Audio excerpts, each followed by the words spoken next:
전일장 복습하고 오늘장 미리 예습하는 모닝브리핑 시간입니다. 지난주 금요일 우리 증시 양대 지수 모두 결국 보합권에서 마감했죠? 네, 맞습니다. 지난주 금요일 양대 지수는 일제히 보합권에서 거래에 마쳤습니다. 주요 재료들이 소멸한 데다 트럼프 2기에 대한 경계감이 짙어지며 쉽게 방향성을 찾지 못하는 모습이었습니다.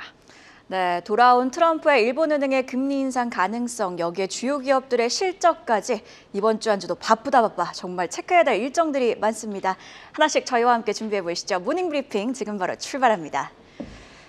관망세 우리 증시는 퐁당퐁당 오르다 쉬길 반복하고 있습니다. 17일이었던 지난주 금요일 시장을 관통한 한마디, 그를 기다리며입니다. 스트롱맨이 돌아옵니다. 트럼프 취임이 말 그대로 코앞으로 다가오자 시장에는 관망세가 짙게 깔렸습니다. 미국 금리 둔화라는 호재도 관망세를 이기진 못했고요. 종목 장세가 짙게 나타났던 하루, 먼저 수치와 특징 섹터부터 체크해 볼까요? 지난주 금요일은 트럼프 2기 출범을 앞두고 시장이 눈치 보기에 들어간 하루였습니다. 양대 지수는 보합권에서 거래 마쳤는데요. 중국의 경제 지표가 일제히 예상치를 상회했고 크리스토퍼 윌러 연준 의사가 비둘기파적인 발언을 내놨음에도 큰 영향을 미치지는 못하는 모습이었습니다. 다만 코스피에서는 3거래일 만에 외국인이 순매도하는 모습 포착됐는데요. 2,338억 원 순매도하는 모습이었습니다. 그렇다면 어떤 섹터가 특징적인 움직임 보인지도 확인해 보시죠. 먼저 금요일장에서도 유리 기판 섹터가 강했습니다. 바이든 행정부가 SKC 앱솔릭스에 1억 달러의 보조금을 추가 지급한다는 소식이 전해졌는데요. 해당 소식에 SKC 관련사들을 중심으로 유리 기판 섹터 전체가 강했습니다. 최근 추세가 살아있는 모습 보여주고 있는데 올해 어느 정도의 저력을 보여줄지 지켜보시죠. 한편 통신장비 섹터도 오랜만에 움직였습니다. 미국 상무부와 FBI가 보안 위험 가능성을 이유로 중국 통신장비 업체인 바이셀즈 테크놀로지를 수사하고 있다는 소식이 전해졌기 때문인데요. 반사 이익 기대감이 몰리며 R&2 테크놀로지, 솔리드가 각각 15%대, 14%대 강세 보였습니다. 아이폰 섹터는 약세 보였는데요. 지난해 애플의 중국 출하량이 무려 17%나 하락하며 판매 1위 자리를 내놨다는 소식이 있었습니다. 중국에서 판매되는 아이폰에 인공지능 기능이 탑재되지 않았다는 점이 이러한 부진의 영향으로 꼽히는데요. 중국에서 AI를 서비스하려면 당국의 검열을 통과해야 하는 만큼 시장을 다시 휘어잡기가 쉽지는 않을 전망입니다. 이날 BH가 4%대, 덕산 네오룩스가 4%대 약세 보였습니다. 그렇다면 어떤 뉴스가 시장을 움직인지도 확인해 보시죠. 네, 이렇듯 지난주 금요일 종목 장세가 짙게 펼쳐졌는데요. 먼저 지수를 움직였던 요인들 정리해 보겠습니다. 첫 번째 헤드라인, 세계은행 올해 세계 경제 2.7% 성장, 미국 보편 관세 추진 시 최대 0.3%포인트 감소입니다. 관세 이야기를 하기 전에 그래도 시장을 받쳐줬던 굵직한 호재들을 좀 짚어보면요. 일단 매파로 분류되는 월러 연준 이사가 물가가 잡히면 금리 인하를 여러 번 가능하다라는 발언을 내놨습니다. 이에 10년물 국채금리가 안정됐고요. 여기에 지난주 금요일 중국의 작년 4분기 GDP가 발표됐습니다. 5.4%로 집계되면서 예상치를 웃돌았고요. 4분기 깜짝 반등의 작년 중국의 성장률이 5%, 정부 목표치를 딱 맞췄습니다. 또 TSMC가 호실적을 발표한 점도 우리 증시에는 긍정적이었는데요. 특히 반도체 그리고 HBM 투자 심리에 긍정적이었습니다.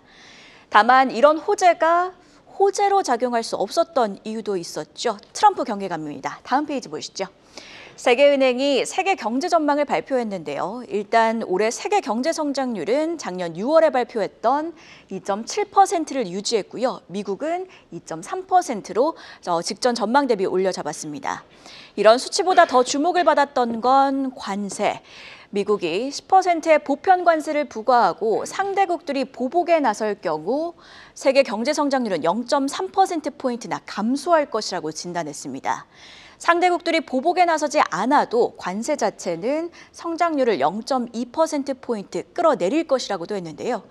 자, 이렇게 관세가 성장률에 부담이 될 거란 전망들이 나오고 있으니 시장은 관세라는 단어에 민감하게 반응할 수밖에 없는 상황입니다. 보편 관세냐 선별 관세냐 혹은 할부처럼 관세를 적용하느냐 여러 이야기들이 나오고 있는 가운데 어느새 트럼프의 컴백이 하루 앞으로 다가왔습니다. 주말 사이에는 스트롱맨들, 그러니까 트럼프와 시진핑 중국 국가주석이 무역부터 틱톡까지 여러 이야기들을 나눴다고 하죠. 취임 첫날 100개 행정명령을 준비하고 있다고도 하는데 트럼프 관세와 관련해서는 어떤 행정명령이 담길지 함께 주시해 보시죠. 자, 이번에는요. 찌릿찌릿 전력기기 이야기입니다. K전력기기에 러브콜 보내는 미국 빅테크 LS 그룹주 들썩입니다. 자, 지난주 금요일 단연 주도 섹터는 전력기기였죠. 한국경제신문의 단독 보도를 통해 전해진 내용이 전력기기주들의 찌릿한 상승으로 이어졌습니다. 내용 좀 짚어보면요. LS 일렉트릭이 일론 머스크의 xAI의 데이터 센터용 전력기기를 공급, 또 현재 빅테크 한국과는 최종 품질 검증 작업을 진행 중인데요. AI발 전력 부족 속 빅테크들이 K전력기기에 러브콜을 보내고 있고 LS그룹과 H현대일렉트릭은 미국 공장 등을 통해 미국 시장 공략의 속도를 가하고 있는 상황입니다. 자, 이날 전력기기주들 전반이 강했지만 LS그룹주들이 유독 강했습니다. 흐름 한번 체크해 볼까요?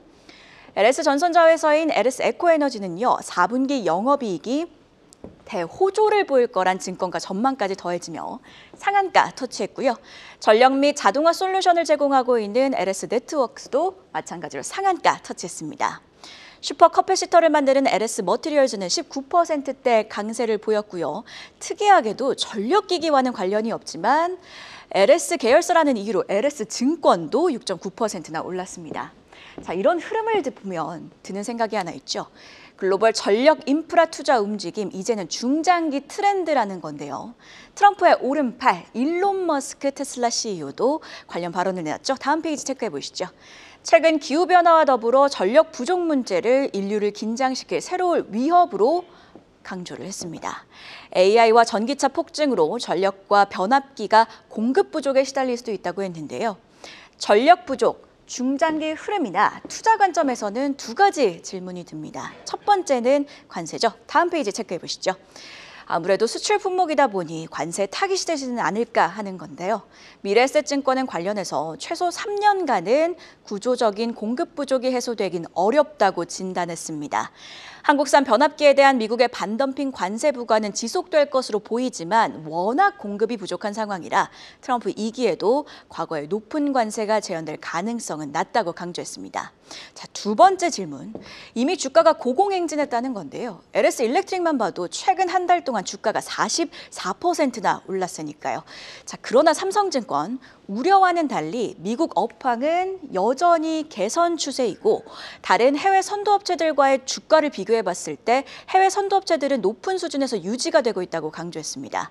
뿐만 아니라 전력기기 기업들의 주가 상승이 전력설비 기업들의 이익 추정치 상향에 기반한 것이라 주가 상승에도 밸류에이션 부담은 크지 않다고 강조했습니다. 자, 이런 가운데 주말 사이에 전력설비주와 관련해서 어떤 내용이 전해졌냐면요. 이미 수주 물량을 5년치 쌓아둔 H현대일렉트릭, 다음 페이지 체크해 보시죠. 내년 초까지 4천억 원을 투자해 울산과 미국 공장 증설에 나선다는 건데요. 마침 오늘 또 H현대일렉트릭의 실적 발표일입니다. 이런 뉴스와 오늘 실적이 전력기기주들에는 어떤 영향이 있을지, 훈풍이 되어줄 수 있을지 함께 체크해 보시죠. 그럼 금요일 장 마감 이후에 나온 공시와 일정 체크해 볼까요? 장 마감 이후에 나온 공시부터 체크해 보겠습니다. 우선 금양이 주주 배정 유상증자 계획을 철회한다고 공시했습니다. 앞서 금양은 지난해 9월 4,500억 원 규모의 유상증자를 결정했지만 금감원으로부터 정정신고서 제출을 요구받으며 일정이 계속해서 지연된 바 있는데요. 관련해 금양은 기타 조달 방식으로 자금을 조달하는 것이 기존 주주 및 신규 투자자들의 이익과 기업 가치에 더 도움이 될 수 있다고 판단해 부득이하게 유상증자를 철회하기로 결정했다고 밝혔습니다. 해당 소식에 금양은 시간외에서 3.9% 상승했습니다. 다음으로 RM2 테크놀로지는 총 70억 원 규모의 제3자 배정 유상증자와 50억 원 규모의 전환사채 발행, 그리고 8억 원 규모의 자사주 처분을 결정했다고 공시했는데요. 또한 KM 제1호조합과 최대주주 변경을 수반하는 주식 양수도 계약을 체결했다고 공시했습니다. 유동성 공급에 힘입어 RM2 테크놀로지 시간외에서 상한가 기록했는데요. 오늘 정규장에서도 좋은 흐름 이어갈지 주목해보시죠. 한편 반도체 후공정 전문기업 하나마이크론은 투자회사와 사업회사로 인적 분할한다고 공시했습니다. 이번 인적 분할로 하나마이크론은 투자회사 겸 지주사 역할을 맡을 하나반도체홀딩스와 후공정 사업을 담당할 하나마이크론으로 나뉠 예정인데요. 분할 비율은 하나마이크론 67.5%, 하나반도체홀딩스 32.5%고요. 기존 주주는 하나마이크론 분할 비율에 따라 두 회사의 주식을 동일한 지분율로 배정받게 됩니다. 마지막으로 오늘의 주요 일정도 확인해 보겠습니다. 먼저 오늘 트럼프 당선인이 미국 대통령으로 취임합니다.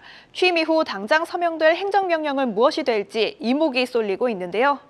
AP통신 등 일부 외신에서 트럼프 당선인이 취임 첫날 발표할 행정명령과 조치가 100건에 달할 것으로 보도한 가운데 불법 이민자 및 관세 관련 조치가 포함될 것으로 전망됩니다.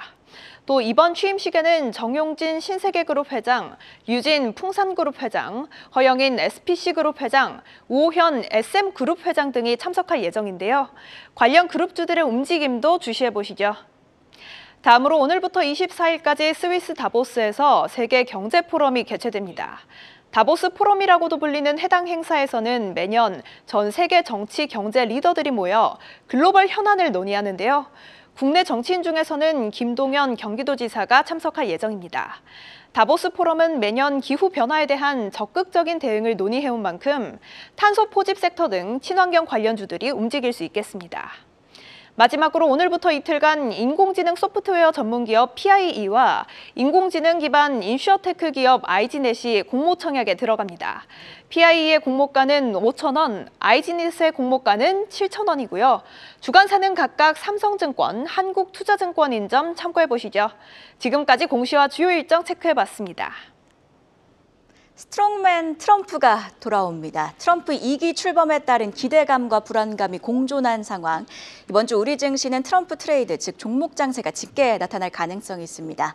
그래도 오늘 장 다행인 건요. 지난주 금요일 뉴욕 증시에서 기술주, 특히 반도체주들이 강했다는 점인데요. 과연 오늘 우리 증시는 어떤 모습일지 함께 지켜보시죠. 한 발 더 들어가는 투자인사이트 모닝 브리핑이었습니다. 계속해서 다양한 경제 이슈를 알고 싶다면 구독과 좋아요, 알림 설정 부탁드립니다. AI 캐스터 권미정이었습니다.